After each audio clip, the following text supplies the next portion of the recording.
No, no, no. Tinubu would not like to hear this. Honestly, Senator Abaribe has made another shocking revelation that the human element is only the thing that made the APC to have been declared winner of the last election. I mean, the presidential election. So, in a nutshell, Senator Abaribe is saying that removing the human element, you know, Tinubu would have failed woefully in the last election. Don't forget that even Tinubu himself acknowledges the fact that Nigerians did not vote for him. Take a look at this. Now, at that presentation, Tinubu promised an inclusive government, and he said that he's aware that Nigerians are feeling bad and disappointed at his emergence because many of them did not vote for him. But it is what it is. I know many did not vote for me, and you are disappointed that your candidate is not where I stand now. So it all means that Inec was on a mission to give us a president we didn't vote for. So that is just what it implies. Honestly, let me allow you listen to what Senator Abaribe got to say. His argument is that we should have an all-electronic system when it comes to voting. No human element should be involved. Take a look at this. I think what is going to happen is that there must be, and we will just have to amend that electoral act and remove the human element from it. Because all that happened was simple.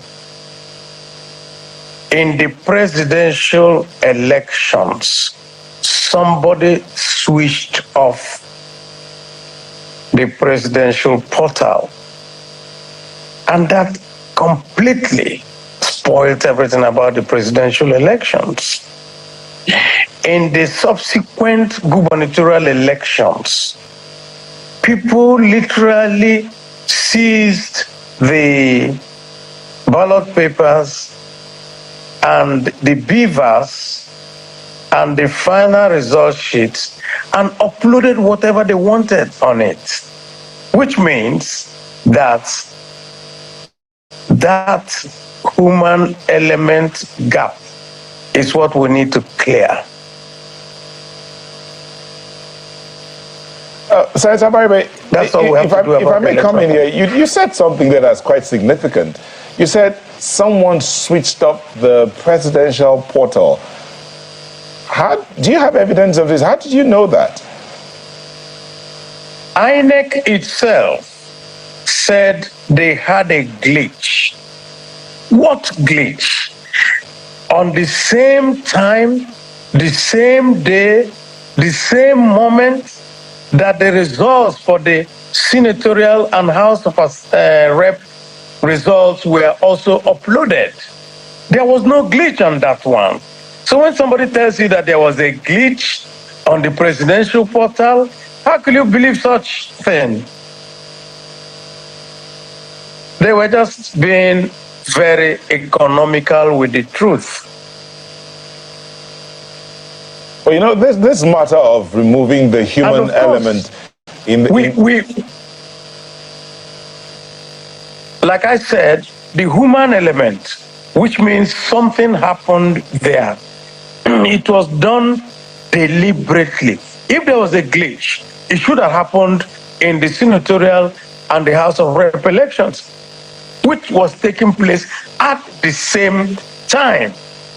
So when two things are happening at the same time and all that, if something looks like a dog, quacks like a dog, what do you call it? It's a dog. Senator Abaribe, if I may come in, and this is because we want to look towards 2024, because one would say that, you know, the matter has been in courts, the Supreme Court has made the decision on it, and we've moved away from that presidential election. So there is the question of the Electoral Act now. And as a senator, do you think that it still needs tinkering? And this is to represent properly what you think are the aspirations of Nigerians when it comes to a proper, credible, free, fair general election? My view is simple. it's not the act.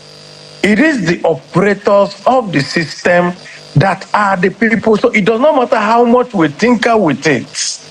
So long as somebody is prepared to do the wrong thing, they will do it.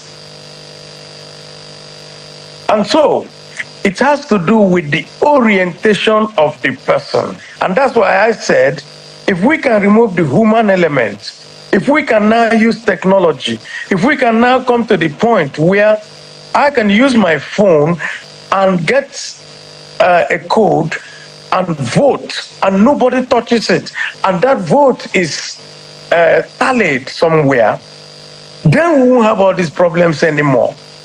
But so long as there's somebody who is going to stay there to decide whether it's going to go in or not, that person can be compromised, and that will mean that we cannot have this. And then every time we will now say, okay, tinker with the system.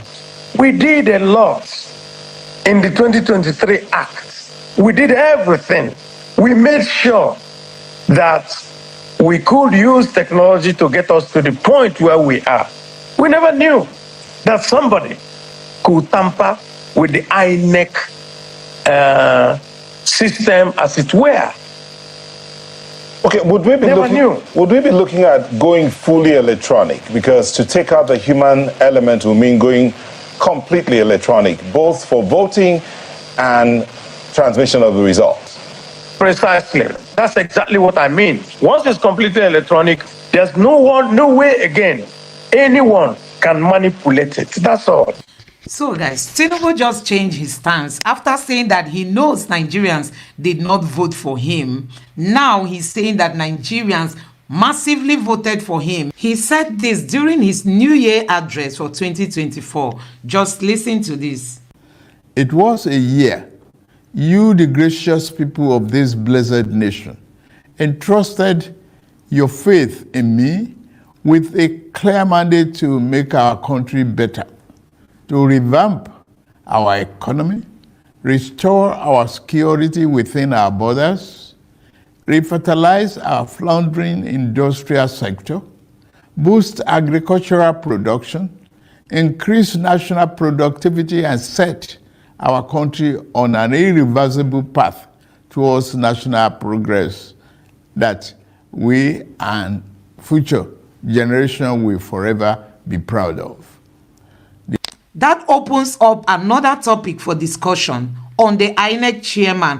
Why are Nigerians not demanding for the resignation of the Inec chairman? Why should we allow him to keep sitting on that seat? Nigerians, do you think having Mahmood as the Inec chairman, we won't have a repeat of all that happened during the last election? I mean the presidential election. What legacy would you say Inec, is leaving Nigerians, from this general elections and, off-cycle elections we had in 2023? I think I've said this even from 2019. INEC cannot deliver anything now because it has legitimacy crisis. The first thing that should have been done is for Professor Mahmoud Yakubu to go.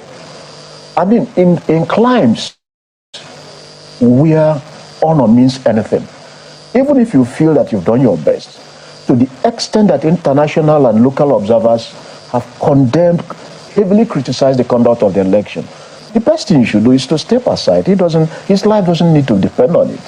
You step aside for the sake of the integrity of that institution. And for as long as it remains, I don't think anybody will believe that they will get anything from INEC. And it was also a mistake on the part of the government when they said, I can understand why they said it, that INEC has conducted the best election. I think they were trying to say it in the context of trying to legitimize their declaration as president-elect. But the consequence is that it doesn't give you room to say we are going to embark on further electoral reform, because you said they did a perfect job. Well, Inec is not the only one caught up in all this mess. The judiciary is another one big hurdle we all should be able to overcome should we really want to see a new Nigeria. Listen to what this lawyer got to say. If we keep the trajectory that we're on right now, there will be a citizens' revolt. against the judiciary.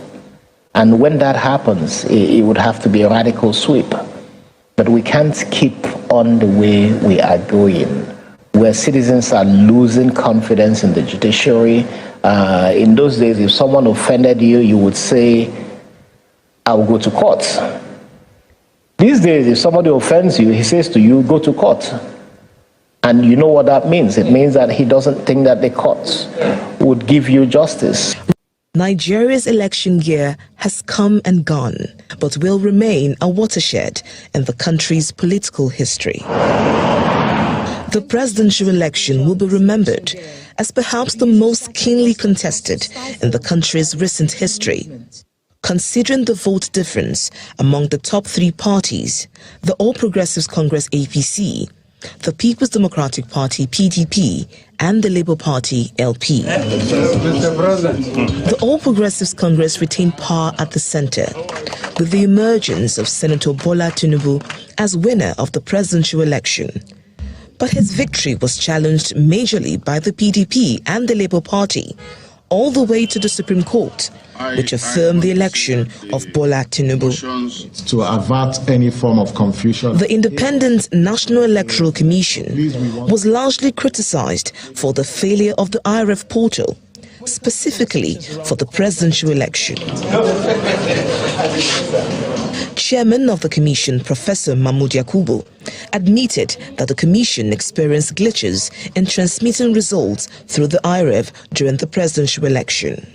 While voter accreditation using the bimodal voter accreditation system was very successful, the uploading of results to the Inec result viewing portal, the IRF, especially for the presidential election, encountered a glitch as explained in our statement on the 26th of February 2023.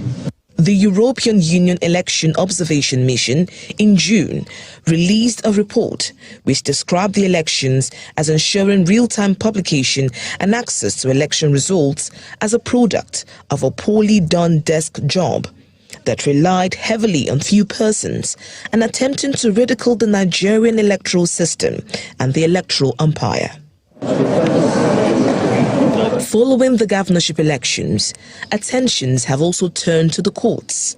Just like the presidential election, the Court of Appeal has sacked Governors Caleb Muftwang of Plateau State and Abba Yusuf of Kano State, while declaring the Zamfara state election inconclusive and ordering Inec to hold new elections in 2 local governments.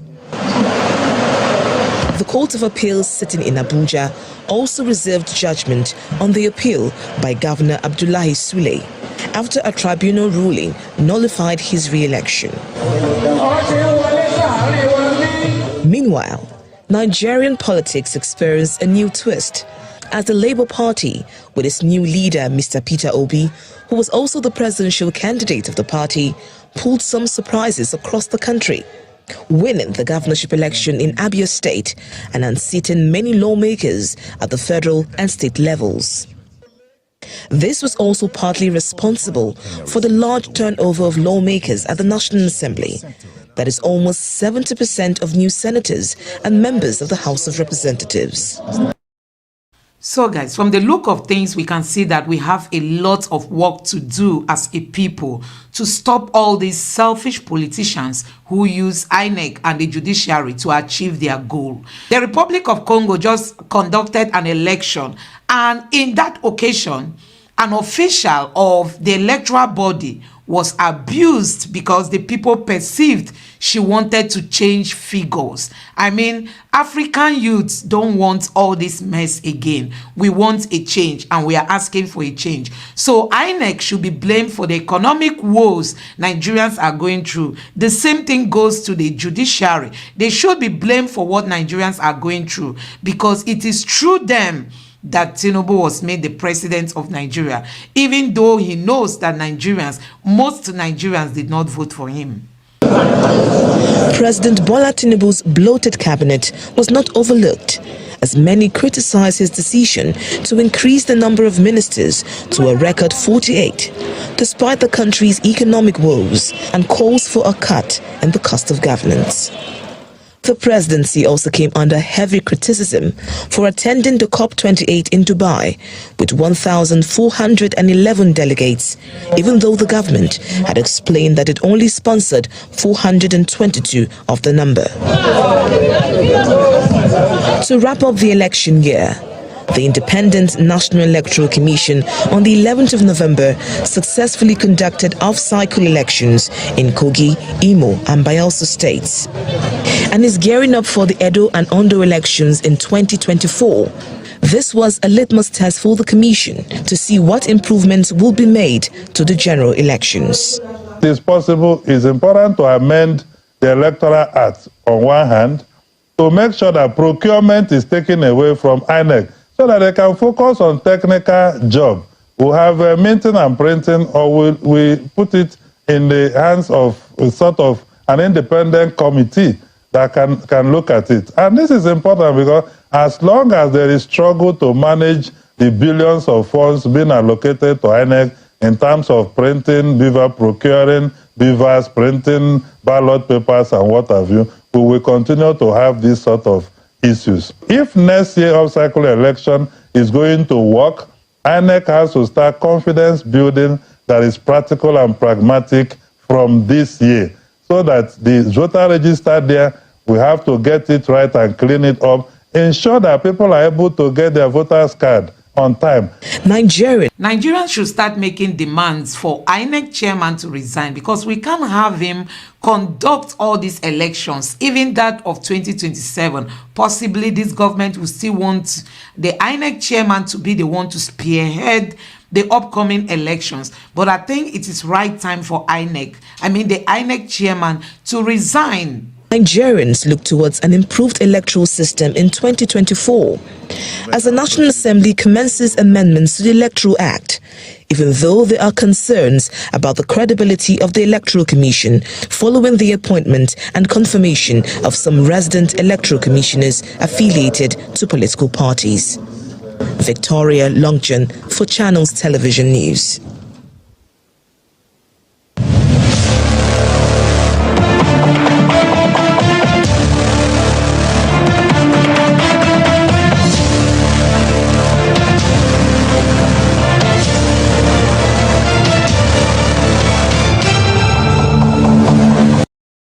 This year, that's 2024, Edo and I think Ondo State also. But let's look at this. We have here in the Abuja studio, we have Professor Jidofo Adibe, who's a professor of political science at the Nasarawa State University. Thank you for joining us. Thank you very much. And joining us virtually is Senator Inec Abaribe, who's representing the All Progressives Grand Alliance, Abia South. He joins us virtually. Senator, thank you for joining us.